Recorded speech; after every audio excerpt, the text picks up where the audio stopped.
ಹೋಳಿಗೆ ಹಲಸು ಅಂತಿದೆ, ತಿನ್ನು ಹಲಸು, ಕಾಡು ಹಲಸು, ಈ ತರ ಬೇರೆ ಬೇರೆ. ಇಲ್ಲಿ ನೋಡ್ಬೋದು ಈ ಒಂದು 44 ಡಿಗ್ರಿ ಟೆಂಪರೇಚರ್ ಹಲಸು ಈಗ ಇಷ್ಟು ಚೆನ್ನಾಗಿ ಬೆಳೆದಿದೆ ಸರ್ ಇದು. ಈಗ ನಮ್ಮ ದಕ್ಷಿಣ ಭಾರತದಿಂದ ಸರಾಸರಿ ಒಂದ್ 30,000 ಜನ ರೈತರು ಕಚ್ ಗುಜರಾತ್ ಹಿಡ್ಕೊಂಡು ತಮಿಳ್ನಾಡು ಧರ್ಮಾವರಂ ತನನು ಜನ ಬಂದು ನೋಡ್ಕೊಂಡು ಹೋಗಿದ್ದಾರೆ. ಮತ್ತೆ ತಮಿಳ್ ಪೇಪರ್ದಲ್ಲಿ, ತಮಿಳ್ ದಿನಪತ್ರಿಕೆಗಳಲ್ಲಿ 6-7 ಪುಟಗಳ ಒಂದ್ ಲೇಖನಗಳು ಪ್ರಿಂಟ್ ಆಗಿದಾವೆ ಸರ್. ಅಬ್ಸರ್ವ್ ಮಾಡಿರ್ಬೋದು, ಈ ಕೈ ಬೆರಳುಗಳು, ಕಾಲ್ ಬೆರಳುಗಳು ಈ ತರ ಹಿಂಗ್ ಬೆಂಡ್ ಆಗುತ್ತೆ ನೋಡಿ ಸರ್. ಇದಕ್ಕೆ ಆಸ್ಟೋಫೋರೋಸಿಸ್ ಅಂತಾರೆ. ಈ ಆಸ್ಟೋಫೋರೋಸಿಸ್ ಗೆ ಇದು ಬಹಳ ಉತ್ಕೃಷ್ಟವಾದ ಹಣ್ಣು. ಯಾಕಂದ್ರೆ ಇದ್ರಲ್ಲಿ ಇರುವಷ್ಟು ಕ್ಯಾಲ್ಸಿಯಂ ಇನ್ ಯಾವುದೇ ಹಣ್ಣಿನಲ್ಲೂ ಇಲ್ಲ ಸರ್. ಮಾವು ಇರ್ಬೋದು, ಹಲಸು ಇರ್ಬೋದು, ನಲ್ಲಿ ಇರ್ಬೋದು, ಪೇರ್ಲೆ ಇರ್ಬೋದು, ಚಿಕ್ಕು ಇರ್ಬೋದು. ಮಾವಿನಲ್ಲೇ ಒಂದು 15 ತಳಿಗಳು ಇರ್ಬೋದು. ಕೇಸರ್, ದಶೇರ, ಮಲ್ಲಿಕ, ಅಲ್ಫಾನ್ಸೋ, ಈ ತರ ವಿವಿಧ ಬಗೆಯ ನಿಂಬೆ, ಆಮೇಲೆ ಮೋಸಂಬಿ, ಆಮೇಲೆ ಕರ್ಣಿಕಾಯಿ, ಈ ತರ ಇನ್ನೂ ವಿವಿಧ ಬಗೆಯ ಗಿಡಗಳು ಹಾಕಿದೀವಿ ಸರ್. ಟ್ರೈಕೋಡರ್ಮ ಇರ್ಬೋದು, ಸುಡೋಮೋನಸ್ ಇರ್ಬೋದು, ಫಾಸ್ಫೇಟ್ ಸಾಲ್ಯುಬಲೈಸಿಂಗ್ ಬ್ಯಾಕ್ಟೀರಿಯಾ ಇರ್ಬೋದು.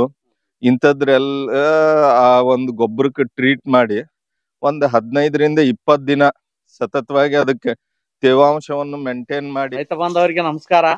ನಾನ್ ನಿಮ್ಮ ರಂಗ ಕಸ್ತೂರಿ ಮುಡ್ಬೋಳ್. ಇವತ್ ನಾವು ಕಲಬುರಗಿ ಜಿಲ್ಲೆಯಲ್ಲಿದ್ದೀವಿ.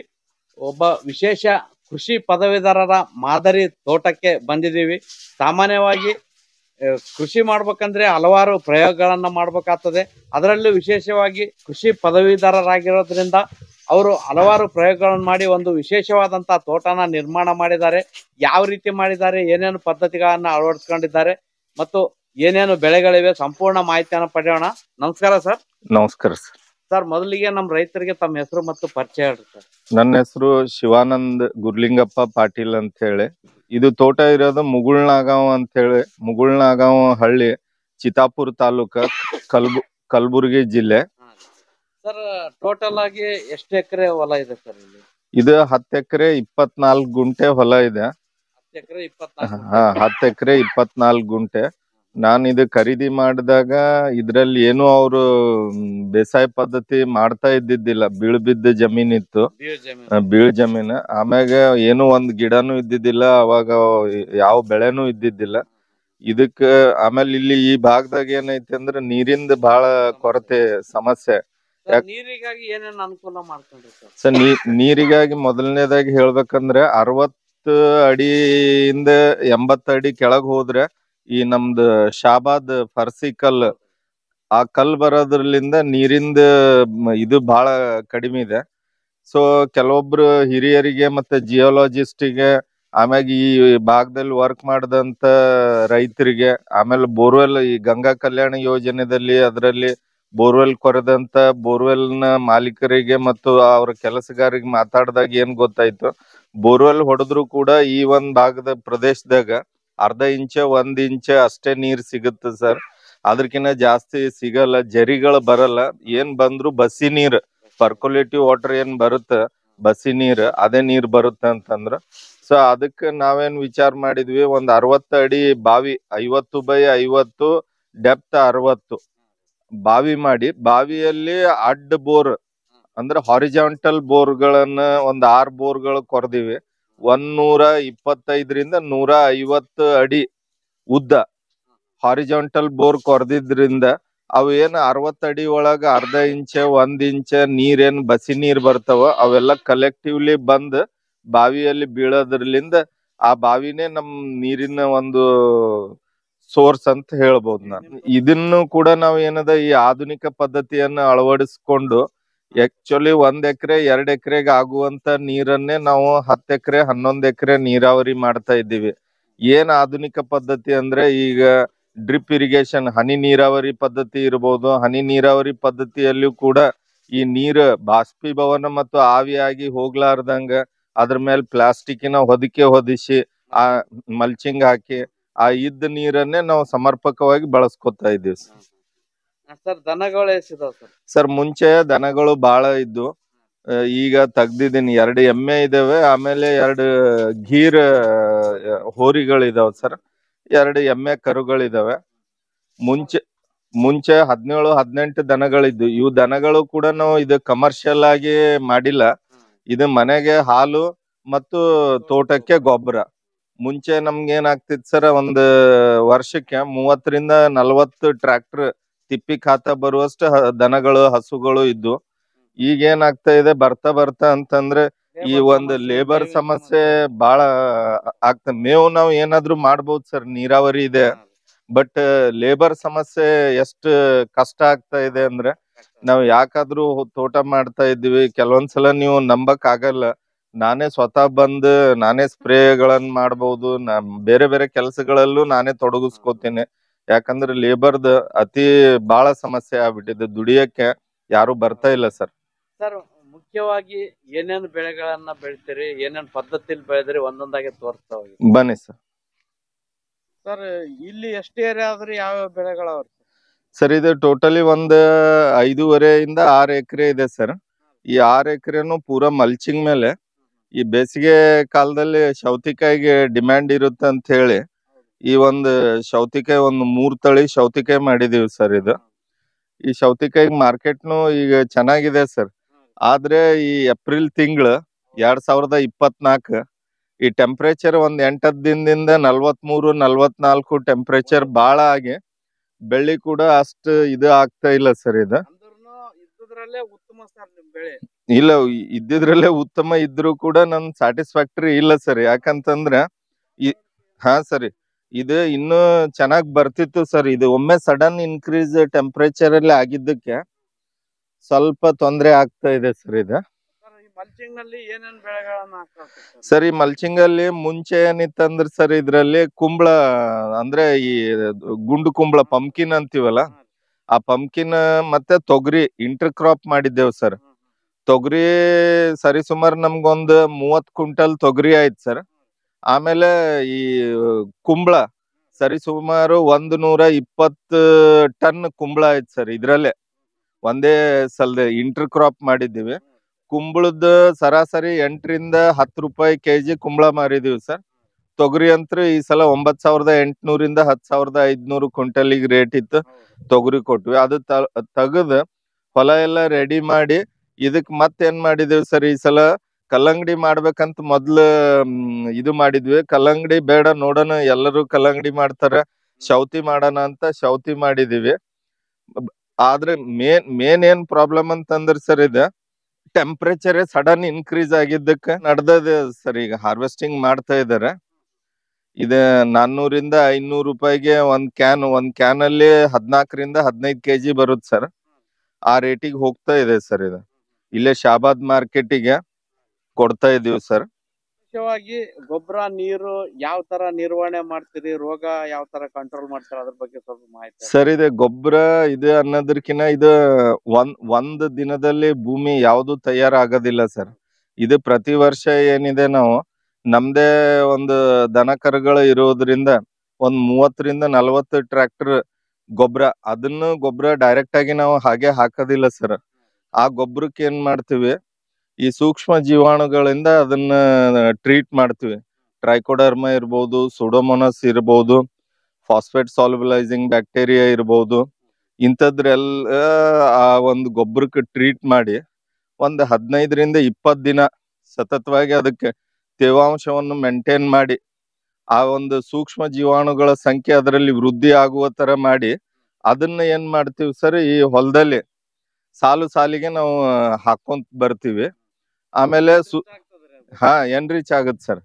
ಆಮೇಲೆ ನಾವು ಸುಸ್ಥಿರ ಒಂದು ಕೃಷಿಯನ್ನ ಅಳವಡಿಸ್ಕೊಂಡಿದೀವಿ ಸರ್. ಎಷ್ಟು ಅವಶ್ಯಕತೆ ಅದ ಅಷ್ಟೇ ಕೆಮಿಕಲ್ ಫರ್ಟಿಲೈಸರ್ ಯೂಸ್ ಮಾಡ್ತೀವಿ. ಮ್ಯಾಕ್ಸಿಮಮ್ ಆಗಿ 60 to 80% ಏನಿದೆ ಸರ್, ಈ ನಮ್ಮ ಸಾವಯವ ಗೊಬ್ಬರನ ಯೂಸ್ ಮಾಡ್ತೀವಿ. ಅವಶ್ಯಕತೆ ಬಿದ್ದಾಗ ಮಾತ್ರ ಹನಿ ನೀರಾವರಿ ಮುಖಾಂತರನು ಕೊಡ್ತೀವಿ ಕೆಮಿಕಲ್ ಫರ್ಟಿಲೈಸರ್, ಮತ್ತೆ ನಾವು ಬಲ್ಕ್ ಆಗಿನೂ ಸ್ವಲ್ಪ ಯೂಸ್ ಮಾಡ್ತೀವಿ ಸರ್. ಆಮೇಲೆ ಈ ಆಯಾ ವಾತಾವರಣಕ್ಕೆ ಅನುಗುಣವಾಗಿ ಏನೇನು ರೋಗಗಳು ಬರ್ತವೆ, ಕೀಟಗಳು ಬರ್ತವೆ, ಅದಕ್ಕೆ ನೋಡ್ಕೊಂಡು ನಾವು ಒಂದು ಸಿಂಪರಣಾ ಕಾರ್ಯವನ್ನು ಕೈಗೊಳ್ತೀವಿ ಸರ್. ಎಷ್ಟು ಏರಿಯಾ ಆದ್ರಿ, ಇದ್ರೊಳಗ ಯಾವ ವೆರೈಟಿ ಟೊಮೊಟೊ ಹಾಕಿರಿ ಸರ್? ಸರ್, ಒಂದು ಅರ್ಧ ಎಕರೆ ಇದೆ ಸರ್. ಅರ್ಧ ಎಕರೆ ಇದೆ. ಶೆಡ್ ನೆಟ್ ಮಾಡಿಸಿ ಆಲ್ಮೋಸ್ಟ್ 11 ವರ್ಷದಿಂದ ಇದೆ ನೋಡಿ ಸರ್. ಇಲ್ಲಿ ಕಂಟಿನ್ಯೂ ವರ್ಷಕ್ಕೆ 1-2 ಬೆಳೆ ತಗೊಂತೀವಿ ಸರ್ ನಾವು. ಮೊದ್ಲು ಇದ್ರಕಿನ್ನ ಮೊದ್ಲು ಡೊಣ್ ಮೆಣಸಿನ್ಕಾಯಿ ಕ್ಯಾಪ್ಸಿಕಮ್ ಇತ್ತು ಸರ್. ಕ್ಯಾಪ್ಸಿಕಮ್ ಕಿನ್ನ ಮೊದ್ಲು ಕಲರ್ಡ್ ಇದು ಇತ್ತು ಸರ್, ಮ್ಯಾರಿಗೋಲ್ಡ್ ಚೆಂಡು ಹೂವ ಬೇರೆ ಬೇರೆ ಕಲರ್ದ. ಈಗ ಟೊಮ್ಯಾಟೊ ಮಾಡಿದೀವಿ ಸರ್ ಈ ಬೇಸಿಗೆ ತಳೆ ಸಲುವಾಗಿ. ಇದು ಒಂದು ಸೆಮ್ನೀಸ್ ಕಂಪ್ನಿ ಅವ್ರದ್ದು ವಿರಾಂಗ್ ಅಂತ ಹೇಳಿ ತಳಿ ಐತಿ ಸರ್. ಇದು ಚೆನ್ನಾಗ್ ಬಂದಿದೆ ಸರ್. ಈಗ ಆಲ್ರೆಡಿ ಒಂದು 10-12 ಕಟಾವ್ ಆಗ್ಯಾವ ಸರ್. ಇದು 10-12 ಕಟಾವ್ ಆಗ್ಯಾವ.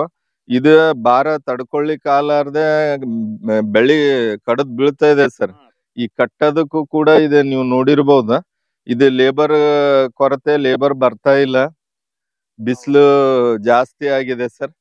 ಸೊ ಒಂದ್ಸಲ ಕಟಾವ್ ಮಾಡ್ದೇವ್ ಅಂತಂದ್ರ ಆಲ್ಮೋಸ್ಟ್ ಏನಿದೆ ಸರ್, ಒಂದು 30-40 ಕ್ಯಾನ್ ಬರುತ್ತೆ ಸರ್. ಇದು ಅರ್ಧ ಎಕರೆಯಲ್ಲಿ 30-40 ಕ್ಯಾನ್ ಅಂತಂದ್ರೆ ಒಂದ್ ಕ್ಯಾನ್ ಅಲ್ಲಿ 23-24 ಕೆಜಿ ಟೊಮ್ಯಾಟೊ ಹಿಡಿಯುತ್ತೆ ಸರ್ ಇದು. ಸೊ ಇನ್ನು ನೆಟ್ಟೋಸಲ್ ಮಾಡೋದಕ್ಕೂ ಹೊರಗಡೆ ಮಾಡೋದಕ್ಕೂ ಸರ್ ಇಲ್ಲಿ ಮೇನ್ ಹೇಳ್ಬೇಕಂದ್ರ ಒಂದು ನೀರ್ ಸದ್ಬಳಕೆ ಆಗುತ್ತೆ ಸರ್, ನೀರ್ ಜಾಸ್ತಿ ಹೋಗೋದಿಲ್ಲ. ಎರಡನೇದ್ ಕೀಟಗಳ ಬಾಧೆ ಬಹಳ ಕಡಿಮೆ ಇರುತ್ತೆ, ಸುತ್ತ ಪರದೆ ಇರೋದ್ರಿಂದ ಕೀಟಗಳ ಒಳಗ ಜಾಸ್ತಿ ಬರೋದಿಲ್ಲ. ಆಮೇಲೆ ಮೂರನೇದ್ ಅಂತಂದ್ರೆ ಟೆಂಪರೇಚರ್ ಸರ್, ವಾತಾವರಣ. ಈಗ ನೀವು ನೋಡಿರ್ಬೋದು, ನಾವು ಹೊರಗಡೆ ಏನಿದೆ 43-44 ಡಿಗ್ರಿ ಇದ್ರೆ ಅಲ್ಲಿಗಿನ ಇಲ್ಲಿ ಏನಿರುತ್ತೆ ಸರ್, ಒಂದು 5-8 ಡಿಗ್ರಿ ಕಡಿಮೆ ಇರುತ್ತೆ ಸರ್ ಇದು. ಸೊ ಸ್ವಲ್ಪ ಟೆಂಪರೇಚರ್ ಟಾಲರೆನ್ಸ್ ಬರುತ್ತೆ ಬೆಳಿಗ್ಗೆ. ಸೊ ಈ ವಾತಾವರಣದ ಜಾಸ್ತಿ ವೈಪರೀತ್ಯಗಳನ್ನ ತಡೆದಲಿಕ್ಕೆ ಇದು ಒಂದು ಶೆಡ್ ನೆಟ್ ಅನುಕೂಲ ಆಗುತ್ತೆ ಸರ್. ಹಿಂಗಾಗಿ ನಾವು ಇಲ್ಲಿ ಇದೇ ಬೆಳೆ ನಾವು ಹೊರಗೆ ಎಕ್ಸ್ಪೆಕ್ಟ್ ಮಾಡ್ಲಿಕ್ಕೆ ಆಗ್ತಿದ್ದಿಲ್ಲ ಸರ್. ಹೊರಗೆ ಇಷ್ಟು ಹಸಿರು ಇರ್ತಿದ್ದಿಲ್ಲ, ಇಷ್ಟು ಇಳುವರಿನೂ ಬರ್ತಿದ್ದಿಲ್ಲ. ಈ ಬಿಸಿಲಿಗೆಲ್ಲ ಸುಟ್ಟು ಹೋಗ್ಬಿಡ್ತಿತ್ತು ಸರ್. ಇದು ಒಂದು ನೆರಳು ಪರದೆ ಇರೋದಕ್ಕೆ ಇದು ಅನುಕೂಲ ಆಗಿದೆ ಸರ್. ಒಂದು ಹವ್ಯಾಸದ ಒಂದು ಪ್ರತಿಫಲವಾಗಿ ಸರ್ ಇದು ಕೃಷಿಯಲ್ಲಿ ನಾನು ಎಲ್ಲೆಲ್ಲೇ ಯಾವ್ದೇ ಬೇರೆ ಬೇರೆ ಊರುಗಳಿಗೆ ಹೋಗಿರ್ಬಹುದು, ಈ ಬೇರೆ ರಾಜ್ಯಗಳಿಗೆ ಹೋಗಿರ್ಬಹುದು. ಎಲ್ಲೇ ಹೋದ್ರು ಕೂಡ ಅಲ್ಲಿ ಯಾವ ತರ ಹಣ್ಣಿನ ಗಿಡಗಳಿದಾವೆ, ಯಾವ ತರ ಸಸಿಗಳು ಸಿಗ್ತವೆ, ಅವು ನಮ್ಮಲ್ಲಿ ಬೆಳಿಬಹುದೇನೋ, ನಮ್ ಕ್ಲೈಮೇಟಿಗೆ ಅವು ಸೂಟ್ ಆಗ್ತವೇನೋ ಅಂತ ಹೇಳಿ ಈಗ ಒಂದು 52 ತಳಿಯ ಹಣ್ಣಿನ ಗಿಡಗಳನ್ನ ಅಲ್ಲೆಲ್ಲಿ ನಾನು ಹಚ್ಚಿದೀನಿ ಸರ್. 1-2 ಎಕರೆದಲ್ಲಿ ಸಂಪೂರ್ಣ ಗಿಡಗಳು ಹಚ್ಚಿದೀವಿ. ಆ 2 ಎಕರೆದಲ್ಲಿ ವಿವಿಧ ಬಗೆಯ ಎಲ್ಲಾ ಹಣ್ಣಿನ ಗಿಡಗಳು, ಮಾವು ಇರ್ಬೋದು, ಹಲಸು ಇರ್ಬೋದು, ನಲ್ಲಿ ಇರ್ಬೋದು, ಪೇರ್ಲ ಇರ್ಬೋದು, ಚಿಕ್ಕು ಇರ್ಬೋದು. ಮಾವಿನಲ್ಲೇ ಒಂದು 15 ತಳಿಗಳು ಇರ್ಬೋದು. ಕೇಸರ್, ದಶೇರ, ಮಲ್ಲಿಕಾ, ಅಲ್ಫಾನ್ಸೋ, ಈ ತರ ವಿವಿಧ ಬಗೆಯ ನಿಂಬೆ, ಆಮೇಲೆ ಮೋಸಂಬಿ, ಆಮೇಲೆ ಕರ್ಣಿಕಾಯಿ, ಈ ತರ ಇನ್ನೂ ವಿವಿಧ ಬಗೆಯ ಗಿಡಗಳ ಹಾಕಿದೀವಿ ಸರ್. ಅಲ್ಲಿಂದ ಗಿಡಗಳ ತಂದು ಇದು ನೀರ್ಲೆ ಗಿಡ ಇದೆ ಸರ್, ನೀರ್ಲೆ ಹಣ್ಣು ಅಂತೀವಲ್ಲ ನಾವು. ನೀರ್ಲೆ ಹಣ್ಣಿನಲ್ಲೂ ಒಂದು 3-4 ತಳಿ ಇದಾವೆ ಸರ್. ಜಂಬೂ ನೀರ್ಲೆ ಇದೆ, ಕಾಡು ನೀರ್ಲೆ ಇದೆ, ಆಮೇಲೆ ಸಣ್ಣ ನೀರ್ಲೆ ಇದೆ. ಅದೇ ತರ ಹಲಸಿನಲ್ಲಿ ಒಂದು 10 ತಳಿ ಇದ್ದು, ನನ್ನ ಹೊಲದಲ್ಲಿ 4 ತಳಿ ಇದಾವೆ ಸರ್. ಹೋಳಿಗೆ ಹಲಸು ಅಂತಿದೆ, ತಿನ್ನು ಹಲಸು, ಕಾಡು ಹಲಸು, ಈ ತರ ಬೇರೆ ಬೇರೆ. ಇಲ್ಲಿ ನೋಡ್ಬೋದು, ಈ ಒಂದು 44 ಡಿಗ್ರಿ ಟೆಂಪರೇಚರ್ ಹಲಸು ಈಗ ಇಷ್ಟು ಚೆನ್ನಾಗಿ ಬೆಳೆದಿದೆ ಸರ್. ಈಗ ಇದ್ರಲ್ಲಿ ಸರ್, ಇದ್ರಲ್ಲಿ ಕೂಡ ನಾವು ಏನು ಇಲ್ಲ ಅಂದ್ರೂ ಒಂದು 4-5 ಹಣ್ಣು ಆಲ್ರೆಡಿ ಮನೆಗೆ ಒಯ್ದು ತಿಂದಿದೀವಿ ಕೂಡ. ಸ್ವೀಟ್ನೆಸ್ ತುಂಬಾ ಚೆನ್ನಾಗಿದೆ. ಈಗ ಇಲ್ಲ ಸರ್, ಇವು ಎಲ್ಲೆಲ್ಲಿ ನರ್ಸರಿಯಿಂದ ಏನೇನ್ ಸಿಗುತ್ತೆ ತಂದು ಹಚ್ಚಿದ್ದಾವೆ. ಆಮೇಲೆ ಈ ಬೆಂಗಳೂರು ತುಮಕೂರು ಸೈಡ್ ಏನ್ ನಾವು ತಗೊಂಡು ತಿಂತೀವಲ್ಲ ಸರ್, ಇದಕ್ಕೆ ಏನು ವ್ಯತ್ಯಾಸ ಇಲ್ಲ. ಇನ್ನು ನಮ್ಮ ಹಣ್ಣುಗಳೇ ಜಾಸ್ತಿ ಸ್ವೀಟ್ ಇದಾವೆ. ಅದಕ್ ಮುಖ್ಯವಾದ ಕಾರಣ ಅಂತಂದ್ರೆ ನನ್ಗೇನ್ ಅನ್ಸುತ್ತೆ, ಈಗ ನಾವು ನಮ್ಮಲ್ಲಿ ಬಿಸಿಲು ಜಾಸ್ತಿ ಇರೋದ್ರಲಿಂದ ಈ ಒಂದು ಸಕ್ಕರೆ ಅಂಶ ಜಾಸ್ತಿ ಉತ್ಪತ್ತಿ ಆಗುತ್ತೇನೋ ನಮ್ಮ ಹಣ್ಣಿನಲ್ಲಿ. ಯಾವ ರೀತಿ ನಮ್ಮ ದ್ರಾಕ್ಷಿಯಲ್ಲಿ ಇರ್ಬೋದು, ಬೇರೆ ಹಣ್ಣಿನಲ್ಲಿ ಇರ್ಬೋದು. ಸೊ ನೀವು ಕಾಣಬಹುದು ಸರ್. ಈಗ ನೀವು ನೋಡ್ಬೋದು, ನಾವು ಈ ನಂದಿ ನರ್ಸರಿ ಅಂದ್ರೆ ಇದೆ ನಮ್ದೇ ನರ್ಸರಿ. ಇಲ್ಲಿ ನರ್ಸರಿಯಲ್ಲಿ ನಾವು ಬದನೆ ಸಸಿಗಳಿರ್ಬೋದು, ಮೆಣಸಿನಕಾಯಿ ಸಸಿಗಳಿರ್ಬೋದು, ಕಲ್ಲಂಗಡಿ ಕರ್ಬೂಜ ಸಸಿಗಳಿರ್ಬೋದು, ಚೆಂಡು ಹೂವಿನ ವಿವಿಧ ತಳಿಗಳಿರ್ಬೋದು ತಯಾರು ಮಾಡ್ತೀವಿ. ಇದು ಏಪ್ರಿಲ್ ತಿಂಗಳಾದ್ರಿಂದ ಈಗ ಸಸಿಗಳ ಸಂಖ್ಯೆ ಕಡಿಮೆ ಇದಾವೆ. ಜೂನ್ ಅಲ್ಲಿ ಫುಲ್ ತುಂಬಿರುತ್ತೆ. ಇದು ನಮ್ ನರ್ಸರಿ ಏನಿದೆ, ನಾನು ಇದು ಹೆಮ್ಮೆ ವಿಷಯವಾಗಿ ಹೇಳ್ಕೊಳ್ಳುವಂತದ್ದು ಏನಿಲ್ಲ. ಉತ್ತರ ಕರ್ನಾಟಕದಲ್ಲೇ ಮೊದಲನೇ ನರ್ಸರಿ ನಂದು. 22 ವರ್ಷದ ಕೆಳಗೆ ನಾನು ನರ್ಸರಿ ಸ್ಟಾರ್ಟ್ ಮಾಡಿದಾಗ ಜನರು ನಗ್ತಿದ್ರು, ಸೊ ಅಂತ ಒಂದು ಟೈಮಲ್ಲಿ ನಾವು ನರ್ಸರಿ ಮಾಡೋದಲ್ದೆ ಎಷ್ಟೋ ಒಂದ್ ನಿರುದ್ಯೋಗ ಯುವಕರು ನಮ್ ನರ್ಸರಿ ಬಂದು ನೋಡ್ಕೊಂಡು ಹೋಗಿ ಗಂಗಾವತಿ, ಸಿಂಧನೂರ, ಬೀದರ್, ಗುಲ್ಬರ್ಗ, ಆಳಂದ್ ತಾಲೂಕ್ ಎಲ್ಲೆಲ್ಲೋ ಕೂಡ ನರ್ಸರಿಗಳು ನಮ್ಮ ಒಂದು ನರ್ಸರಿಯನ್ನು ಮಾದರಿಯಾಗಿ ಇಟ್ಕೊಂಡು ಅವರು ಬೆಳೆದಿದ್ದಾರೆ ಅನ್ನೋದು ಒಂದು ಹೆಮ್ಮೆಯ ಸಂಗತಿ. ನಾನು ಒಬ್ನೇ ಬೆಳೆಯೋದು, ನಾನು ಒಬ್ನೇ ಮಾಡೋದಕ್ಕೋಸ್ಕರ ಈ ಒಂದು ಕೃಷಿ ಇಲ್ಲಿ ನಾನು ಮಾಡ್ತಾ ಇಲ್ಲ. ನಾನು ಕಲಿತ ವಿದ್ಯೆ ಮತ್ತು ನಾನು ಪಡೆದಂತ ಅನುಭವ ಇದನ್ನು ಪಡೆದು ನೂರಾರು ಯುವಕರು, ನೂರಾರು ರೈತರು ಇದರಿಂದ ಲಾಭ ಪಡೆದು ಅವರು ಕೂಡ ತಮ್ಮ ಜೀವನದಲ್ಲಿ ಸಮಗ್ರ ಕೃಷಿ ಪದ್ಧತಿ ಅಳವಡಿಸಿಕೊಂಡು ಒಂದು ಹೆಮ್ಮೆಯ ಜೀವನ ನಡೆಸಲಿಕ್ಕೆ ಅನುಕೂಲ ಆಗುವಂತ ಹೊಸ ಹೊಸ ತಳಿಗಳನ್ನು ನಾನು ಪರಿಚಯಿಸಿದ್ದೇನೆ. ಸರ್ ಟೋಟಲ್ ಎಷ್ಟು ಜನ ಕೆಲಸ ಮಾಡ್ತಾರೆ ಸರ್ ನಿಮ್ಮ ನರ್ಸರಿ? ಸರ್ ಇದು ಮೊದ್ಲಾದ್ರೆ ಈ ಸೀಸನ್ ಟೈಮ್ ಅಲ್ಲಿ 50ರಿಂದ 60 ಜನ ಪ್ರತಿದಿನ ಕೆಲಸ ಮಾಡ್ತಾರೆ ಸರ್. ಮುಂಚೆ ನಾನು ಯಾವ ಬೆಳೆ ಮಾಡಿಲ್ಲ ಅಂತ ಅನ್ನಂಗಿಲ್ಲ. ಅಂಜೂರ ಮಾಡಿದೀವಿ, ದ್ರಾಕ್ಷಿ ಮಾಡಿದೀವಿ, ಬಾಳೆ ಮಾಡಿದೀವಿ, ಕಬ್ಬು ಮಾಡಿದೀವಿ, ಪಪ್ಪಾಯ ಮಾಡಿದೀವಿ. ಆಮೇಲೆ ಕೆಲವೊಂದು ಬೆಳೆಗಳಿಗೆ ಪ್ರಶಸ್ತಿಗಳು ಕೂಡ ಬಂದಿದಾವೆ ಸರ್. ಸೊ ಇಂಥ ವಿವಿಧ ಬೆಳೆಗಳು ಮತ್ತೆ ಅದರಿಂದ ಬರ್ತಕ್ಕಂತ ಆದಾಯ ಮತ್ತೆ ಬೆಳೆಗಳಲ್ಲಿ ಮತ್ತೆ ಉಪ ಬೆಳೆಗಳಾಗಿ ಕೂಡ ನಾವು ಈಗ ಹೋದ್ಸಲ ಪಪ್ಪಾಯದಲ್ಲಿ ಚೆಂಡು ಹೂವು ಮಾಡಿದ್ದೇವೆ ಸರ್. ಚೆಂಡು ಹೂವಿಂದ ಆದಾಯ 5 ಎಕರೆದಲ್ಲಿ 2.5-3 ಲಕ್ಷ ಚೆಂಡು ಹೂವಿನ ಆದಾಯ ಆಯ್ತು. ಪಪ್ಪಾಯದ 7ರಿಂದ 8 ಲಕ್ಷ ಪಪ್ಪಾಯದ ಆದಾಯ ಆಯ್ತು. ಪಪ್ಪಾಯದ ನೆರಳು ಆಗುವವರೆಗೂ ಚೆಂಡು ಹೂವ ಕ್ಲಿಯರ್ ಆಯ್ತು. ಅದಕ್ಕಿಂತ ಮೊದ್ಲು ನಿಮ್ಗೆ ಪಂಪ್ಕಿನ್ ಅಂದ್ರೆ ಈ ಕುಂಬಳ ಮತ್ತು ತೊಗರಿ ಅಂತರ ಬೆಳೆಯಾಗಿ ಮಾಡಿದ್ವಿ. ಸೊ ಈ ರೀತಿ ಒಂದೇ ಬೆಳೆ ಮೇಲೆ ಡಿಪೆಂಡ್ ಆಗಿ ಇರದೇನೆ ವಿವಿಧ ಬೆಳೆಗಳನ್ನ ಮತ್ತೆ ಒಂದಕ್ಕೊಂದು ಹೊಂದುವಂತ ಬೆಳೆಗಳನ್ನು ಮಾಡುವುದರಿಂದ ಏನಾಗುತ್ತೆ ಸರ್, ನಿಮ್ಮ ಉತ್ಪನ್ನವು ಕೂಡ ಹೆಚ್ಚಿಗೆ ಆಗುತ್ತೆ. ಮತ್ತೆ ನೀವು ಒಂದ್ರ ಮೇಲೆ ಡಿಪೆಂಡ್ ಇದ್ದು ಬೆಳೆ ಲಾಸ್ ಆಯ್ತು ಅಂತ ಹೇಳಿ ಹತಾಶೆ ಭಾವಕ್ಕೆ ಒಳಗಾಗೋದು ಪಡೋದಿಲ್ಲ ಸರ್. ಇದು ಒಂದೇ. ಹಾ, ರೈತರಿಗೆ ನಾನ್ ಮೇನ್ ಹೇಳೋದ್ ಏನ್ ಬಯಸದಂದ್ರೆ ಸರ್, ಈಗ ಮೊದಲನೇದಾಗಿ ಹೇಳ್ದಂತೆ ನಮ್ಮ ಜಾನುವಾರುಗಳಿಂದ ಬಂದಂತ ಗೊಬ್ಬರ ನಮ್ಮ ಹೊಲಕ್ಕೆ ಉಪಯೋಗ ಆಗೋದ್ರಲಿಂದ ಭೂಮಿಯ ಸತ್ವ ಕೂಡ ಹೆಚ್ಚಾಗುತ್ತೆ. ಮತ್ತೆ ನಾವು ಗೊಬ್ಬರದ ಮೇಲೆ ಅವಲಂಬನೆ ಮಾಡುವುದು, ಸರ್ಕಾರಿ ಗೊಬ್ಬರದ ಮೇಲೆ ಅವಲಂಬನೆ ಮಾಡೋದು ಕಡಿಮೆ ಆಗುತ್ತೆ. ಅದ್ರ ಜೊತೆಗೆ ಈಗ ನೀವು ಟೊಮ್ಯಾಟೊ ನೋಡಿರ್ಬೋದು, ತರಕಾರಿ ಬೆಳೆ ನೋಡಿರ್ಬೋದು, ಮತ್ತೆ ಮುಖ್ಯವಾದ ಬೆಳೆಗಳನ್ನ ನೋಡಿರ್ಬೋದು, ನರ್ಸರಿ ನೋಡಿರ್ಬೋದು, ಇದೇ ಒಂದು ಇದ್ರಲ್ಲಿ ಹಣ್ಣಿನ ಗಿಡಗಳನ್ನ ನೋಡಿರ್ಬೋದು. ಒಂದಿಲ್ಲ ಒಂದು ಯಾವ್ದಾದ್ರು ಉತ್ಪನ್ನ ರೈತನ ಕೈಯಲ್ಲಿ ಸದಾ ಬರ್ತಾ ಇದ್ರೆ ರೈತ ಕೂಡ ಸಂತುಷ್ಟ ಆಗಿರ್ತಾನೆ. ಯಾಕಂದ್ರೆ ಈಗಿನ ಕಾಲದಲ್ಲಿ ಈ ಒಂದು ಆಳು ಕಾಳು ಮತ್ತು ಈ ಔಷಧಿ ಗೊಬ್ಬರಗಳ ಖರ್ಚುಗಳು ಗಗನಕ್ಕೆ ಹೋಗಿದ್ರಿಂದ ಇದನ್ನ ಮೇಂಟೈನ್ ಮಾಡ್ಲಿಕ್ಕೆ ರೈತ ಒಂದ್ರ ಮೇಲೆ ಡಿಪೆಂಡ್ ಇದ್ರೆ ಸಾಧ್ಯ ಆಗಲ್ಲ ಸರ್. ಅದಕ್ಕೆ ರೈತ ಸಮಗ್ರ ಕೃಷಿ ಪದ್ಧತಿ ಅಳವಡಿಸಿಕೊಂಡು ಈಗ ಬೋದ್ಗಳಿಗೆ ನೋಡಿರ್ಬೋದು ನೀವು, ನಮ್ಮಲ್ಲಿ ತೆಂಗಿನ ಗಿಡಗಳಿದಾವೆ, ಸಾಗವಾನಿ ಗಿಡಗಳಿದಾವೆ, ವಿವಿಧ ಹಣ್ಣಿನ ಗಿಡಗಳಿದಾವೆ. ಮತ್ತೆ ಇಲ್ಲಿ ನರ್ಸರಿ ಇದು ಇದೆ, ತರಕಾರಿ ಬೆಳಿತೀವಿ. ತರಕಾರಿ ಅಲ್ಲದೆ ಮುಖ್ಯ ಬೆಳೆಗಳಾಗಿ ತೊಗರಿ ಇದು ಬೆಳಿತೀವಿ.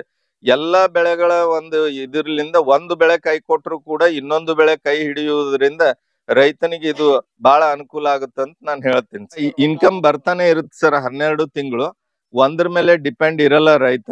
ಎಲ್ಲಾನು ಸ್ವಲ್ಪ ಸ್ವಲ್ಪ ಬಂದ್ರೆ ಹನಿ ಹನಿಗೂಡಿದ್ರೆ ಹಳ್ಳ ಅಂದಂಗೆ ರೈತನಿಗೆ ಇದು ಒಂದು ಅನುಕೂಲ ಆಗುತ್ತೆ ಸರ್. ಸರ್ ಇಲ್ಲಿ ಎಷ್ಟು ಏರಿಯಾ ಆದ್ರಿ, ಏನೇನು ಗಿಡಗಳನ್ನ ಹಾಕಿ ಸರ್ ಇದು 1.5 ಎಕರೆ ಇದೆ ಸರ್. ಇದು 1.5 ಎಕರೆ ಭಯಂಕರ ಹಾರ್ಡ್ ಭೂಮಿ.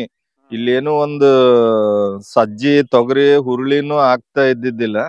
ಇದೇ ವೇಸ್ಟ್ ಲ್ಯಾಂಡ್. ಇದನ್ನ ಯಾಕೆ ವೇಸ್ಟ್ ಲ್ಯಾಂಡ್ ಆಗಿ ಬಿಡ್ಬೇಕು, ಇದನ್ನ ಎಲ್ಲ ನಾವು ಹಸಿರು ಭೂಮಿಯಾಗಿ ಕನ್ವರ್ಟ್ ಮಾಡ್ಬೇಕು, ಯಾವುದೇ ವಿವಿಧ ಬಗೆಯ ಹಣ್ಣಿನ ಗಿಡಗಳು ಹಚ್ಬೇಕಂತ ಹೇಳಿ ಒಂದು ಪ್ರಯತ್ನದಾಗ ಏನ್ ಮಾಡಿದೇವ್ ಸರ್, ಇವು 15x8 ಅಂತರದಲ್ಲಿ ತಗ್ಗು ಗುಂಡಿಗಳ ಗಿಡ ಹಚ್ಲಿಕ್ಕೆ ತೋಡಕ್ ಈ ಗಂಡಸ್ ಮಕ್ಕಳಿಗೆ ಲೇಬರಿಗೆ ಹೇಳಿದ್ರ ಅವ್ರು ನೆಲ ಬಾಳ ಹಾರ್ಡ್ ಇದೆ ಸರ್, ಆಗಲ್ಲ ತೆಗ್ಗು ತೋಡ್ಲಿಕ್ಕೆ ಆಗಲ್ಲ ಇದೆ ಅಂತ ಹೇಳಿ ನೀರ್ ಹಾಕಿ ಹೊಡೆದ್ರು ತೆಗ್ಗ ಆಗ್ಲಿಲ್ಲ ಸರ್.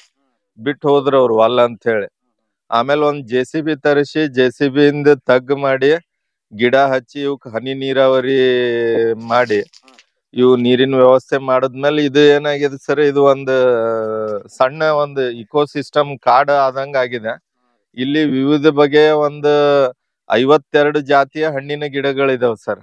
52 ಜಾತಿಯ ಹಣ್ಣಿನ ಗಿಡಗಳಲ್ಲಿ ಈಗ ಮೋಸಂಬಿ ಇರ್ಬಹುದು, ನಿಂಬೆ ಇರ್ಬಹುದು, ಆಮೇಲೆ ಕುದ್ರಿ ನಿಂಬೆ ಇರ್ಬಹುದು, ಆಮೇಲೆ ಸಂತ್ರ ಇರ್ಬಹುದು, ಮಾವಿನಲ್ಲಿ ಒಂದು 10-12 ತಳಿ ಇದಾವ್ ಸರ್. ನೇರ್ಲೆ ಇರ್ಬಹುದು, ಹಲಸು ಇರ್ಬಹುದು, ಆಮೇಲೆ ರಾಮ್ ಫಲ, ಲಕ್ಷ್ಮಣ ಫಲ, ಸೀತಾಫಲ ಇರ್ಬಹುದು, ನುಗ್ಗೆ ಇರ್ಬಹುದು, ಆಮ್ಯಾಗ ಇನ್ನ ಒಂದಿಷ್ಟು ಇದ್ರ ಫ್ರೂಟ್ ಬರುತ್ತೆ ಸರ್.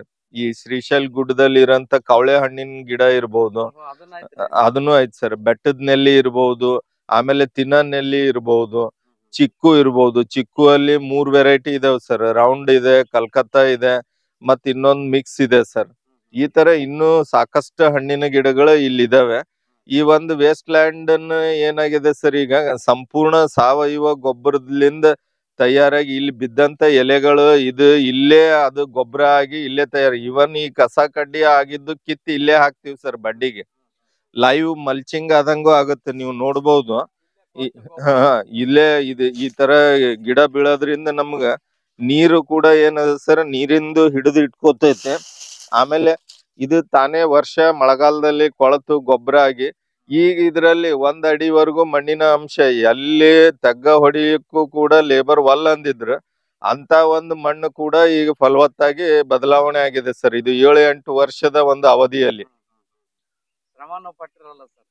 ಇದೆ ಸರ್. ಶ್ರಮನೂ ಇದೆ, ಅದ್ರ ತಕ್ಕಂಗ ಇದು ಆಗಿದೆ ಸರ್. ಚೆನ್ನಾಗಿ ಯಾವ್ದಕ್ಕೂ ಬರ್ಲಾರ್ದಂತ ಭೂಮಿ ಸರ್ ಇದು. ಸೊ ಇದು ಒಂದು ಮಲ್ನಾಡಿನ ಒಂದು ವಾತಾವರಣ ಈ ನಮ್ಮ ಕಲಬುರಗಿಯ ಬಿಸಿಲುನಾಡಿನಾಗ ತಂದು ಕೊಡುವಂತ ಒಂದು ಪ್ರದೇಶ ಆಗಿದೆ ಸರ್ ಇಲ್ಲಿ. ಸರ್ ಇದು ಚಕ್ಕೋತ ಅಂತ ಹಣ್ಣು. ಈ ಚಕ್ಕೋತ ಹಣ್ಣು ಎದಕ್ಕೆ ಪ್ರಸಿದ್ಧ ಅಂತಂದ್ರೆ, ಈ ಆಸ್ಟೋಫೋರೋಸಿಸ್ ಅಂತ ಹೇಳಿ ಒಂದು ರೋಗ ಬರುತ್ತೆ sir, disease. Particularly age old ಜನರಲ್ಲಿ ಮತ್ತೆ ಹೆಣ್ಮಕ್ಳಲ್ಲಿ ಈ ಒಂದು ರೋಗ ಜಾಸ್ತಿ. ಆಸ್ಟೋಫೋರೋಸಿಸ್ ಅಂದ್ರೆ ಈ ಎಲುಬು ಮತ್ತು ಕೀಲುಗಳಿಗೆ ಸಂಬಂಧಪಟ್ಟಂತ ಒಂದು ರೋಗ. ಇದು ಏನಿದೆ ಸರ್, ಇದು ಕ್ಯಾಲ್ಸಿಯಂ ಕಡಿಮೆ ದೇಹದಲ್ಲಿ ಆಗುವುದರಿಂದ ಈ ರೋಗ ಬರುತ್ತೆ. ನೀವು ಅಬ್ಸರ್ವ್ ಮಾಡಿರ್ಬೋದು, ಈ ಕೈ ಬೆರಳುಗಳು, ಕಾಲ್ ಬೆರಳುಗಳು ಈ ತರ ಹಿಂಗ್ ಬೆಂಡ್ ಆಗುತ್ತೆ ನೋಡಿ ಸರ್, ಇದಕ್ಕೆ ಆಸ್ಟೋಫೋರೋಸಿಸ್ ಅಂತಾರೆ. ಈ ಆಸ್ಟೋಫೋರೋಸಿಸ್ ಗೆ ಇದು ಬಹಳ ಉತ್ಕೃಷ್ಟವಾದ ಹಣ್ಣು. ಯಾಕಂದ್ರೆ ಇದ್ರಲ್ಲಿ ಇರುವಷ್ಟು ಕ್ಯಾಲ್ಸಿಯಂ ಇನ್ ಯಾವುದೇ ಹಣ್ಣಿನಲ್ಲೂ ಇಲ್ಲ ಸರ್. ಇದು ಅತಿ ಹೆಚ್ಚಿನ ಕ್ಯಾಲ್ಸಿಯಂ ಗುಣಗಳನ್ನು ಹೊಂದಿದಂತ ಹಣ್ಣು ಈ ಚಕ್ಕೋತ ಹಣ್ಣು. ಇದು ತಿನ್ನೋದ್ನು ಬಹಳ ಸರಳ ಸರ್. ತಿನ್ನೋದು ಇದು ಒಂಥರ ಬ್ರೆಡ್ ಬಂದಂಗ್ ಬರುತ್ತೆ ಈ ಹಣ್ಣು. ಇದ್ರ ಮೇಲೆ ನಾವು ಈ ಉಪ್ಪು ಮತ್ತು ಖಾರ, ಈ ಚಾಟ್ ಮಸಾಲ ಅಂತೀವಲ್ಲ ಸರ್, ಸಿಪ್ಪೆ ಎಲ್ಲ ಸುಲ್ದು ಚಾಟ್ ಮಸಾಲ ತರ ಉಪ್ಪು ಖಾರ ಹಾಕಿ ಒಳಗಡೆಯಿಂದ ರಸವನ್ನು ಜಗಿದ ಸಿಪ್ಪೆಯನ್ನು ಒಗದ್ ಬಿಡೋದ್ ಸರ್ ಅದ. ಇದರಿಂದ ಈ ಕ್ಯಾಲ್ಸಿಯಂ ದೇಹದಲ್ಲಿ ಕ್ಯಾಲ್ಸಿಯಂ ಕೊರತೆ ಕಾಣಿಸಿಕೊಳ್ಳುವುದಿಲ್ಲ ಸರ್. ಇದು ಪರ್ಟಿಕ್ಯುಲರ್ಲಿ ಬಾಣಂತಿಯರಿಗೆ ಮತ್ತೆ ವಯಸ್ಸಾದ ಹೆಣ್ಣು ಮಕ್ಕಳಿಗೆ ಅತಿ ಉತ್ಕೃಷ್ಟವಾದ ಹಣ್ಣು ಸರ್ ಚಕ್ಕೋತ ಹಣ್ಣು. ಸಾಮಾನ್ಯವಾಗಿ ಎಲ್ಲಾ ವಾತಾವರಣದಲ್ಲೂ ಬೆಳೆಯುತ್ತೇನೆ ಸರ್. ಇದು ನೋಡಿ ಸರ್, 44 ಡಿಗ್ರಿಯಲ್ಲಿ ಇಲ್ಲಿ ಕೂಡ ಚೆನ್ನಾಗಿ ಬೆಳೆದ. ಅದ್ ನಾವೇ ಇದನ್ನ ಸರಿಯಾಗಿ ಇನ್ನೂ ನೋಡ್ಕೊಂಡಿಲ್ಲ ಸರ್. ಇದು ಜೀರೋ ಕಲ್ಟಿವೇಶನ್ ಅಲ್ಲೇ ಇದೆ ಸರ್ ನಮ್ಮಲ್ಲಿ. ಇದಕ್ಕೆ ಯಾವುದೇ ರಾಸಾಯನಿಕ ಔಷಧಿಗಳನ್ನು ಹೊಡೆದಿಲ್ಲ, ಯಾವುದೇ ಇದಕ್ಕೆ ಗೊಬ್ಬರವನ್ನು ಹಾಕಿಲ್ಲ. ಇದ್ರದೇ ಎಲೆಗಳು ಬಿದ್ದಂತ ಎಲೆಗಳೇ ಕೊಳೆತು ಗೊಬ್ಬರವಾಗಿ ಇದು ತಯಾರಾದಂತ ಒಂದು ಭೂಮಿ ಸರ್ ಇದು. ನಿಮ್ ಕೃಷಿ ಪದ್ಧತಿ ಎಲ್ಲ ನೋಡಿ ತುಂಬಾ ಖುಷಿ ಆಯ್ತು. ವಿಶೇಷವಾಗಿ ನಮ್ ಭಾಗ ಅಂದ್ರೆ ತೊಗರಿಗೆ ಸೀಮಿತ ಆಗ್ಯದ್ರಿ. ಅದನ್ನ ಬಿಟ್ರೆ ಜ್ವಾಳ ಬೆಳಿತಾರ. ಯಾರೋ ಕೆಲವೊಬ್ರು ಹೊಸ ಹೊಸ ಪ್ರಯೋಗಗಳು ಮಾಡ್ತಿರ್ತಾರ. ಅದ್ರ ಸಕ್ಸಸ್ ಆದವರು ಕಮ್ಮಿ, ಫೇಲ್ ಆದವ್ರೆ ಜಾಸ್ತಿ. ಹಾಗಾಗಿ ನೀವು ಸ್ವತಃ ಕೃಷಿ ಪದವೀಧರರಾಗಿ ನಮ್ ಭಾಗದ ರೈತರಿಗೆ ಯಾವ ರೀತಿ ಅನುಕೂಲ ಮಾಡಿದಿರಿ, ಯಾವ ರೀತಿ ಪ್ರಯೋಗಗಳನ್ನ ಮಾಡಿದಿರಿ, ಎಷ್ಟು ಉಪಯೋಗ ಪಡ್ಕೊಂಡಿದ್ದಾರೆ, ಅದ್ರ ಬಗ್ಗೆ ಸ್ವಲ್ಪ ಮಾಹಿತಿ ಹೇಳಿ. ಈಗ ಏನಿಲ್ಲ ಸರ್, ತೋಟಗಾರಿಕಾ ಬೆಳೆಗಳಾಗಿರ್ಬೋದು ಅಥವಾ ಕಾಯಿ ಪಲ್ಯ ಬೆಳೆಗಳಾಗಿರ್ಬೋದು, ಮೆಣಸಿನಕಾಯಿ, ಹತ್ತಿ, ವಾಣಿಜ್ಯ ಬೆಳೆಗಳಾಗಿರ್ಬೋದು, ಈ ಬೆಳೆಗಳಲ್ಲಿ ಯಾವುದೇ ಒಂದು ಹೊಸ ತಳಿ ಬಂತು ಅಂದ್ರೆ ಆ ಹೊಸ ತಳಿ ನಾವು ಮೊದಲು ರೈತರಿಗೆ ಶಿಫಾರಸ್ ಮಾಡೋಕಿನ್ನ ಮೊದಲು ನಾವು ಇಲ್ಲಿ ಬೆಳಿತೇವ್ ಸರ್. ಇದು ಪ್ರಯೋಗಾಲಯ ಇದ್ದಂಗ ನಮಗ. ಅದನ್ನ ಬೆಳೆದು ಆ ಒಂದು ಹೊಸ ತಳಿ ಕಂಪ್ನಿದವ್ರು ಎಲ್ಲರಿಗೂ ಹೇಗಾಗುತ್ತೆ, ಆಯಾ ತಂದೆ ತಾಯಿಗಳಿಗೆ ತಮ್ಮ ಮಕ್ಕಳು ಹೆಂಗೆ ಇದ್ರು ಶ್ರೇಷ್ಠ ಅನ್ಸುತ್ತೆ. ಬಟ್ ನಮ್ ಭಾಗದಾಗ ನಮ್ಮ ವಾತಾವರಣಕ್ಕ ಫ್ರಂಟ್ ಲೈನ್ ಡೆಮಾನ್ಸ್ಟ್ರೇಷನ್ ಅಂತಾರ ಸರ್. ಇದೆ ಈ ಕೆಲವೊಂದು ತಳಿಗಳು, ಕೋಲಾರ ಒಂದ್ ಟೊಮೆಟೊ ತಳಿನೇ, ಕೋಲಾರದಲ್ಲಿ ಅತಿ ಚೆನ್ನಾಗಿ ಬಂದಂತ ಟೊಮೆಟೊ ತಳಿ ಇಲ್ಲಿ ನಮ್ಮಲ್ಲಿ ಗುಲ್ಬರ್ಗದಲ್ಲಿ ಬರೋದಿಲ್ಲ ಸರ್. ಸೊ ನಮ್ ಗುಲ್ಬರ್ಗ ಮತ್ತೆ ಈ ಉತ್ತರ ಕರ್ನಾಟಕ, ಬೀದರ್, ಯಾದಗಿರಿ, ರಾಯಚೂರು, ಬಿಜಾಪುರ ಈ ಭಾಗದ ರೈತರಿಗೆ ಯಾವ್ಯಾವ ತಳಿಗಳು ಸೂಕ್ತ ಆಗ್ತವ. ಆಮೇಲೆ ಒಂದು ಈಸ್ಟ್ ವೆಸ್ಟ್ ಕಂಪ್ನಿದು ಪಪಾಯ ತಳಿ ಇಂಟ್ರೊಡ್ಯೂಸ್ ಮಾಡಿದ್ದೇವ್ ಸರ್, ಸಿಂಟಾ ಅಂತ ಹೇಳಿ. ಯೆಲ್ಲೋ ಕಲರ್ದು ಪಲ್ಪ್ ಬರುತ್ತ. ಯೂಶಲಿ ಪಪಾಯ ತಳಿ ಅಂದ್ರೆ ನಮ್ಮಲ್ಲಿ ರೆಡ್ ಲೇಡಿ 786 ಈಗ 15 ನಂಬರ್ ಈ ಫೇಮಸ್ ಆಗಿದೆ. ಬಟ್ ಆ ಒಂದ್ ತಳಿ ಏನದ ಸರ್, ನೋಡ್ಲಿಕ್ಕೆ ನಮ್ಮ ದಕ್ಷಿಣ ಭಾರತದಿಂದ ಸರಾಸರಿ ಒಂದ್ 30,000 ಜನ ರೈತರು ಕಚ್ ಗುಜರಾತ್ ಹಿಡ್ಕೊಂಡು ತಮಿಳ್ನಾಡು ಧರ್ಮಾವರಂ ತನನು ಜನ ಬಂದು ನೋಡ್ಕೊಂಡು ಹೋಗಿದ್ದಾರೆ. ಮತ್ತೆ ತಮಿಳ್ ಪೇಪರ್ದಲ್ಲಿ ತಮಿಳ್ ದಿನಪತ್ರಿಕೆಗಳಲ್ಲಿ 6-7 ಪುಟಗಳ ಒಂದ್ ಲೇಖನಗಳು ಪ್ರಿಂಟ್ ಆಗಿದಾವ ಸರ್ ಇಲ್ಲಿವರೆಗೂ. ಆಮ್ಯಾಗ ಈ ಒಂದ್ 15-20 ವರ್ಷದ ಹಿಂದ ಈ ನೀರಿನ ಸದ್ಬಳಕೆ ಬಗ್ಗೆ ಜನರಲ್ಲಿ ನಮ್ ಭಾಗದ ಜನರಲ್ಲಿ ಅಷ್ಟೊಂದು ಇದು ಇದ್ದಿದ್ದಿಲ್ಲ ಸರ್ ಇನ್ನ. ಸೊ ಆಗಿನ ಸಮಯದಲ್ಲೇ ನಾವು ಈ ಮಲ್ಚಿಂಗ್ ಅಂದ್ರೆ ಏನು, ಪ್ಲಾಸ್ಟಿಕ್ ಹಾಕೋದ್ರಿಂದ ನೀರಿನ ಸದ್ಬಳಕೆ ಹೇಗಾಗುತ್ತೆ, ಸದ್ಬಳಕೆ ನೀರಿಂದ ಒಂದೇ ಅಲ್ಲ ಸರ್, ಆಮೇಲೆ ನಿಮ್ಗೆ ಗೊಬ್ಬರ ಕೊಡೋದು ಇರ್ಬೋದು, ಹನಿ ನೀರಾವರಿ ಮುಖಾಂತರ ರಸಾವರಿ ಅಂತೀವಿ ಸರ್. ಸೊ ನೀರಿನಲ್ಲೇ ಗೊಬ್ಬರದ ಒಂದು ಇದು ಕೊಡೋದು, ಆಮೇಲೆ ಕಸ ಮತ್ತು ಇದ್ರಲ್ಲಿ ನಿರ್ವಹಣೆ ಮಾಡ್ಲಿಕ್ಕೆ ಬಹಳ ಅನುಕೂಲ ಆಗುತ್ತೆ. ಆಮ್ಯಾಗ ಕ್ವಾಲಿಟಿ ಪ್ರಾಡಕ್ಟ್ ನಿಮ್ಗೆ ಮಾರ್ಕೆಟಿಗೆ ಬರುತ್ತೆ. ಸೊ ಬೇರೆಯವ್ರು ಟೊಮ್ಯಾಟೊ ನಿಮ್ಗೆ 300 ರೂಪಾಯಿ ಒಂದ್ ಮಾರ್ಕೆಟ್ ಅಲ್ಲಿ ಇವತ್ತಿನ ಸದ್ಯದ ಪರಿಸ್ಥಿತಿಯಲ್ಲಿ ಮಾರುಕಟ್ಟೆ ದರ ಇದ್ರ, ನೀವು ಮಲ್ಚಿಂಗ್ ಮೇಲೆ ಈ ತರ ಒಂದ್ ಮುಂಜಾಗ್ರತೆ ಕ್ರಮಗಳನ್ನು ಯೂಸ್ ಮಾಡ್ಕೊಂಡು ವೈಜ್ಞಾನಿಕವಾಗಿ ಬೆಳೆದ್ರಿ ಅಂದ್ರೆ 400 ರೂಪಾಯಿವರೆಗೂ ಮಾರುವಂತ. ಸೊ ಪ್ರತಿ ಕ್ಯಾನ್ ಅಲ್ಲೂ ನೀವು 100 ರೂಪಾಯಿ. ಈ ಸುತ್ತಮುತ್ತ ತಾಲೂಕಿನ ಕೆಲವೊಂದು ಪ್ರಗತಿಪರ ರೈತರು ಬಹಳಷ್ಟು ಜನ ಇರ್ಬೋದು ಸರ್, ಬರ್ತಾರೆ ನೋಡ್ತಾರೆ, ಇದರಿಂದ ಪ್ರೇರಣೆಗೊಂಡು ಅವರು ತಮ್ಮ ಹೊಲದಲ್ಲಿ ಹೊಸ ಹೊಸ ವೈಜ್ಞಾನಿಕ ಪದ್ಧತಿಗಳನ್ನ ಅಳವಡಿಸ್ಕೊಂಡಿದ್ದಾರೆ. ನಂದೊಂದು 24 ವರ್ಷದ ಈ ಒಂದು ಕೃಷಿ ಒಂದು ದಾರಿಯಲ್ಲಿ ಸರ್, ಈ ನನ್ನಿಂದ ಎಷ್ಟೋ ಜನ ಯುವಕರು ರೈತರು ಪ್ರೇರಣೆಯಾಗಿ ತಮ್ಮ ಹೊಲದಾಗ ಅಳವಡಿಸ್ಕೊಂಡಿದ್ದ ಇದೇ ಒಂದು ನನ್ನ ಆಸ್ತಿ ಅಂತ ನಾನ್ ತಿಳ್ಕೊಂಡಿದ್ದೀನಿ sir. Last at the end of the day ಏನಪ್ಪ ನೀ ಗಳಿಸಿ ಅಂತಂದ್ರೆ, ಇಷ್ಟೊಂದು ಜನಕ್ಕೆ ನಾನು ವೈಜ್ಞಾನಿಕವಾಗಿ, ನಮ್ಮಲ್ಲಿ ನಾವು ಓದುವಾಗ ನಮ್ ಸರ್ ಇದ್ರು ಸರ್, ಡಾಕ್ಟರ್ MB ಚಟ್ಟಿ ಅಂತಿದ್ರು, ಡಾಕ್ಟರ್ S.A. ಪಾಟೀಲ್ ಅಂತಿದ್ರು. ಅವರೆಲ್ಲ ಹೇಳ್ತಿದ್ರು, ನೀವು ಉದ್ಯೋಗ ಅರಸುವವರಾಗ್ಬೇಡ್ರಿ, ಉದ್ಯೋಗ ಕೊಡುವವರಾಗ್ರಿ ಅಂತ. ಸತತವಾಗಿ ಅವಾಗಿನಿಂದ ನಾವು ಒಂದ್ 50-60 ಜನ ಕೃಷಿ ಕಾರ್ಮಿಕರಿಗೆ ಉದ್ಯೋಗ ಕೊಡ್ತಾ ಇದ್ದೀವಿ. ಆಮ್ಯಾಗೆ ಎಷ್ಟೋ ಸಾವಿರಾರು ಜನ ರೈತರು ಈ ಹೊಸ ಹೊಸ ಪದ್ಧತಿಗಳನ್ನ ಅಳವಡಿಸ್ಕೊಂಡು, ಇದು ಏನಾಗುತ್ತೆ ಸರ್, ಶಿವಾನಂದ್ ಪಾಟೀಲೇ ಎಲ್ಲಾ ಕಡೆ ಇಂಟ್ರೊಡ್ಯೂಸ್ ಮಾಡ್ಯಾನ ಅಂತ ಏನು ಇರಲ್ಲ ಸರ್ ಇದ್ರಾಗ. ಈಗ ನನ್ನಿಂದ ಮೋಟಿವೇಟ್ ಆಗಿ ಪ್ರೇರಣೆ ಆಗಿ ಒಬ್ಬ ರೈತ ಹೋಗಿ ಮಾಡಿದಂದ್ರ ಅವನಿಂದ ಪ್ರೇರಣೆ ಆಗಿ 10 ಜನ ಮಾಡಿರ್ತಾರೆ, ಅವನಿಂದ ಪ್ರೇರಣೆ ಆಗಿ 100 ಜನ ಮಾಡಿರ್ತಾರೆ. ನಾನೇ ಮೊದಲು ಮಲ್ಚಿಂಗ್ ಹಾಕಿ ಫಸ್ಟ್ ಟೈಮ್ ನಾನು 2003ರಲ್ಲಿ ಸರ್, 2003ರಲ್ಲಿ ಕಲ್ಲಂಗಡಿ ಮಲ್ಚಿಂಗ್ ಅಲ್ಲಿ ಅವಾಗ ಕಿರಣ್ ಅಂತ ಕಲ್ಲಂಗಡಿ ಬರ್ತಿತ್ತು. ಅದು ಬೆಳೆದಾಗ ಜನರು ಬಂದು ನೋಡಿ ಹೋಗಿ ಏನ್ ಮಾತಾಡ್ತಿದ್ರು ಅಂದ್ರೆ, ನಾವು ಕೌಲಿಲಿಂದ ನೀರ್ ಬಿಟ್ರೆ ಕಲ್ಲಂಗಡಿ ಆಗಲ್ಲ, ಇದು ಅಲ್ಲಿ ಇದೇನ್ ಸಣ್ಣ ಹುಡುಗರು ಹುಚ್ಚೋಯ್ದಂಗ ಇದು ಮಾಡಿ ಅದು ಎಲ್ಲಿ ಬೀಳ್ತಾವೋ ಏನು, ಇದೇ ಹಂಗ ಆಕತಿ. ಈಗ ಸಾವಿರಾರು ಎಕರೆದಾಗ ಕಲ್ಲಂಗಡಿ ವ್ಯಾಪಿಸಿದ ನಮ್ ಭಾಗದಾಗ ಸರ್, ಶಾಪುರ್ ಇರ್ಬೋದು, ಜೇವರ್ಗಿ ಇರ್ಬೋದು, ಅಫ್ಜಲ್ಪುರ್ ಇರ್ಬೋದು, ಆಳಂದ್ ಇರ್ಬೋದು, ಇಷ್ಟೊಂದ್ ಎಲ್ಲಾ ಇದ್ರಲ್ಲಿ ನಂದು ಒಂದು ಅಳಲು ಸೇವೆ, ಈ ಒಂದು ಟೆಕ್ನಾಲಜಿ ಸ್ಪ್ರೆಡ್ಡಿಂಗ್ ದಲ್ಲಿ ಒಂದು ಅಳಲು ಸೇವೆ ನನ್ನಿಂದನೇ ಅಂತಲ್ಲ ಸರ್, ಇದ್ರಲ್ಲಿ ಕೃಷಿ ವಿಜ್ಞಾನ ಕೇಂದ್ರಗಳು ಕೆಲಸ ಮಾಡ್ತವೆ. ಡಾಕ್ಟರ್ ರಾಜು ತೆಗೇಳಿ ಅಂತವ್ರದ್ದು ಸಹಕಾರ ನಮಗ್ ಬಾಳ ಇದೆ. ಈ ಎಲ್ಲರ ಪ್ರೇರಣೆಯಿಂದ ಕೃಷಿ ಇಲಾಖೆಗಳು ಇದಾವೆ, ತೋಟಗಾರಿಕಾ ಇಲಾಖೆಗಳಿದಾವೆ, ಎಲ್ಲರ ಪ್ರೇರಣೆಯಿಂದ ಈ ಒಂದು ಟೆಕ್ನಾಲಜಿಗಳು, ಹೊಸ ಹೊಸ ಟೆಕ್ನಾಲಜಿಗಳು ರೈತರ ಒಂದು ಹೊಲಕ್ಕೆ ಮುಟ್ತಾ ಇದಾವೆ ಅನ್ನೋದ್ರಲ್ಲಿ ನಮ್ದು ಒಂದು ಅಳಲು ಸೇವೆ ಇದೆ ಅಂತ ನಾನು ಹೇಳ ಬಯಸ್ತೇನೆ ಸರ್. ಸರ್, ಈ ನಿಮ್ಮ ಕೃಷಿ ಸಾಧನೆಯನ್ನ ಗುರುತಿಸಿ ಯಾವ್ಯಾವ ಪ್ರಶಸ್ತಿಗಳು ನಿಮ್ ಮಾಡ್ಲಿಕ್ಕೆ ಬಂದಿವೆ? ಸರ್, ಮೊಟ್ಟ ಮೊದಲನೇದಾಗಿ ನನ್ಗೆ ಧಾರವಾಡ ಕೃಷಿ ವಿಶ್ವವಿದ್ಯಾಲಯದವರು ಸರ್ ರೈತರಿಗೆ ಮಾದರಿಯಾದ ಕೃಷಿ ಪದವೀಧರ ಅಂತ ಹೇಳಿ ಒಂದು ಪ್ರಶಸ್ತಿ ಕೃಷಿ ಮೇಳದಲ್ಲಿ ಕೊಟ್ರು ಸರ್. 2006-7 ಇರ್ಬೋದು ಸರ್ ನನ್ಗೆ. ಆಮೇಲೆ ನಮ್ಮ ಕೃಷಿ ವಿಶ್ವವಿದ್ಯಾಲಯ ರಾಯಚೂರದವರು ಪ್ರಗತಿಪರ ಯುವ ಕೃಷಿಕ ಅಂತ ಪ್ರಶಸ್ತಿ ಕೊಟ್ರು. ಆಮೇಲೆ ನಮ್ಮ ಕೃಷಿ ಇಲಾಖೆ ಕಲಬುರ್ಗಿಯವರು, ಆಮೇಲೆ ರೈತ ಸಂಘದವರು ಪ್ರಗತಿಪರ ರೈತ ಅಂತೇಳಿ ಹೀಗೆ ಹಲವಾರು ಪ್ರಶಸ್ತಿಗಳು ಕೊಟ್ಟಿದ್ದಾರೆ ಸರ್. ಅವ್ರ ಪ್ರೀತಿಗೆ ಮತ್ತು ಇದಕ್ಕೆ ನಾವು ಯಾವಾಗ್ಲೂ ಚಿರಋಣಿಯಾಗಿ ಇನ್ನಷ್ಟು ಹೆಚ್ಚಿನ ಕೆಲಸಗಳನ್ನ ಈ ಕೃಷಿಯಲ್ಲಿ ಮಾಡಬೇಕು ಅನ್ನೋ ಒಂದು ಇದು ಇದೆ ಸರ್. ಬಟ್ ಈಗ ಪ್ರಾಕ್ಟಿಕಲಿ ನನಗೆ ಏನ್ ಪ್ರಾಬ್ಲಮ್ ಆಗ್ತಾ ಇದೆ ಅಂದ್ರೆ, ಈ ಲೇಬರ್ ಪ್ರಾಬ್ಲಮ್, ಆಮೇಲೆ ಜನರಲ್ಲಿ ಆ ಒಂದು ದುಡಿಯೋ ಮನೋಭಾವನೆ ಮೊದಲಿನಂತೆ ಇಲ್ಲ ಸರ್. ಈಗ ಮತ್ತೆ ವಾತಾವರಣ ಮೊದಲ ತರ ಸಪೋರ್ಟ್ ಮಾಡ್ತಾ ಇಲ್ಲ ಸರ್. ತುಂಬಾ ತುಂಬಾ ಧನ್ಯವಾದಗಳು. ಧನ್ಯವಾದಗಳು ಸರ್. ನೋಡಿದ್ರಲ್ಲ ರೈತ ಬಾಂಧವರೇ, ನಮ್ಮ ಭಾಗ ಬಿಸಿಲುನಾಡಿನಲ್ಲಿ ಹಸಿರು ಮೂಡಿಸಿದಂತ ಒಬ್ಬ ವಿಶೇಷ ರೈತ ಅಂತಾನೆ ಹೇಳ್ಬೋದು.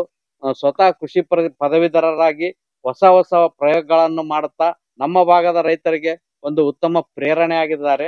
ಅಷ್ಟೇ ಅಲ್ಲದೆ ಇವರದೇ ಒಂದು ನರ್ಸರಿ ಇದೆ. ಆ ನರ್ಸರಿಯಲ್ಲಿ ವಿಶೇಷ ರೀತಿಯಲ್ಲಿ ಸಸಿಗಳನ್ನ ತಯಾರು ಮಾಡಿ ಈ ಭಾಗದ ರೈತರಿಗೆ ಸಸಿಯನ್ನು ಕೊಡುವಂತ ಕೆಲಸನೂ ಮಾಡ್ತಾ ಇದ್ದಾರೆ.